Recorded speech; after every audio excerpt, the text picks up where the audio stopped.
છો ખેડૂત મિત્રો? અમારી બનાસની ખેતી ચેનલમાં તમારું સ્વાગત છે। આજે 1 ફેબ્રુઆરી એટલે કેન્દ્ર સરકારનું બજેટ રજૂ કરવાની તારીખ છે। કેન્દ્ર સરકારે બજેટ રજૂ કર્યું છે, એની અંદર ખેડૂતોને શું મળ્યું, અંદાજને શું કેન્દ્ર સરકારે બજેટમાં ફાળવ્યું એના વિશેની ચર્ચા કરશું। આમ તો બજેટ વર્ષ પહેલાં 28 કે 29 ફેબ્રુઆરી રજૂ થતું, પણ નરેન્દ્ર મોદી સાહેબે 2017ની અંદરથી 1 ફેબ્રુઆરીએ રજૂ કરે છે, કે જેથી કરીને એને લાગુ કરવા માટે પાછળ વધારે સમય ના થાય, નહીં એના માટે જ વહેલું રજૂ કરવામાં આવે છે। તો ખેડૂત મિત્રો, ખેડૂતો માટે આ વખતે સરકારે બજેટનું નામ જ્ઞાન આપ્યું છે। જ્ઞાન, જી એટલે ગરીબો માટે, વાય એટલે યુવાનો માટે, એ એટલે અન્નદાતા, એન એટલે નારી શક્તિ માટે। તો એની અંદર ખેડૂતો માટે શું જાહેરાત કરી એ જાણશું।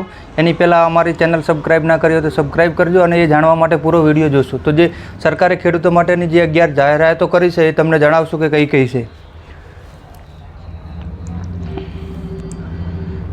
ધન ધાન્ય યોજના, કે જે પ્રાયોગિક ધોરણે 11 જિલ્લામાં શરૂ કરવા 100 જિલ્લાની અંદર શરૂ કરવામાં આવશે, જેની અંદર ધન ધાન્ય યોજનાની પ્રથમ 100 જિલ્લામાં શરૂ કરશે સરકાર। એના પછી તુવેર, અડદ અને મસૂર દાળ માટે 6 વર્ષનું ખાસ આયોજન કરેલું છે, કે જે કઠોળ વર્ગના પાકોની અંદર ખેડૂતોને ભાવ મળી રહે એનું પણ એમણે આયોજન કર્યું છે। બિહાર જિલ્લાની અંદર જે ખેડૂતો ખેતી કરી રહ્યા છે એમના માટે મખાણાની ખેતી કરતા ખેડૂતો માટે સરકાર મખાણા બોર્ડની રચના કરશે। કઠોળ કેન્દ્ર એજન્સીઓ દ્વારા કઠોળની ખરીદી કરશે। રાજ્યો સાથે સહયોગમાં શાકભાજી અને ફળ ઉત્પાદન માટેની નવી યોજનાઓ બહાર પાડશે। દરિયાઈ ક્ષેત્રનો વિકાસ કરશે। કિસાન ક્રેડિટ કાર્ડમાં 3 લાખથી વધારીને 5 લાખની લોન મર્યાદા કરવામાં આવી છે।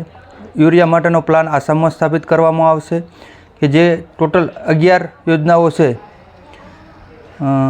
જે ક્રેડિટ કાર્ડની અંદર 3 લાખથી કરીને 5 લાખની મર્યાદા।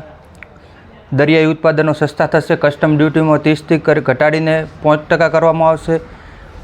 અંદામાન, નિકોબાર અને ઊંડા સમુદ્રમાં માછીમારી પ્રોત્સાહન આપવામાં આવશે। બિહારના ખેડૂતોને મદદ કરવા મખાના બોર્ડની રચના કરશે। પશ્ચિમ કોસી નહેર પ્રોજેક્ટ મિથિલા ક્ષેત્રમાં શરૂ થશે।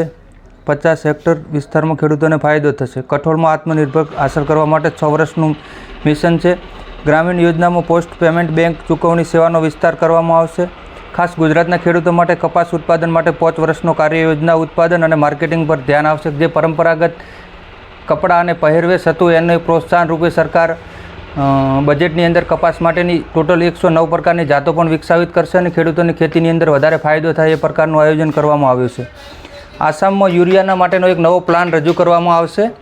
તેમ ખેડૂતો માટે ટોટલ સરકારે 11 યોજનાઓ જાહેર કરી છે। તો આશા રાખું છું કે ખેડૂતો આ યોજનાઓથી ખુશ હશે, અને અન્નદાતા, જે સરકારે બજેટની અંદર એ શબ્દનો ઉપયોગ કર્યો છે જ્ઞાનની અંદર, એ અન્નદાતા, તો અન્નદાતામાં ચોક્કસથી આનો ફાયદો થશે એવી આશા રાખું છું। તો વિડીયો પૂરો જોવા બદલ તમારો ખૂબ ખૂબ આભાર।